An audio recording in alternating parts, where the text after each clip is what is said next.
мақомоти Перу бо далели афзоиши мубталошавӣ ба вируси зукоми мурғӣ дар миёни навъҳои ваҳшӣ ва хонагии паррандаҳо ва ҷонварон вазъияти фавқулода то поёни соли 2023 давом карданд. Танҳо аз соли гузашта инҷониб беш аз 63 000 ҳайвонот ва паррандаро нобуд кардааст. Паҳншавӣ бо сурати вирус на танҳо ба паррандагон, балки ба отир ва шерони баҳрӣ низ таъсир расонидааст.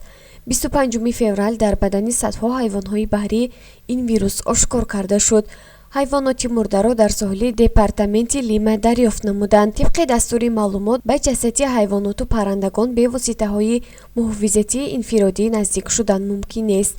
ба гуфтаи ҳукумати Перу, нахустин мавриди сирояти паррандагон дар чаҳорчӯпаи ин эпидемия дар моҳи ноябри соли гузашта ошкор шудааст. ҳамчунин гузориш дода шудааст, ки беш аз 700 шери баҳрӣ кушта шудаанд. то ҳол зукоми парранда танҳо дар ҳолати кам аз ҳайвонот ба одам мегузарад.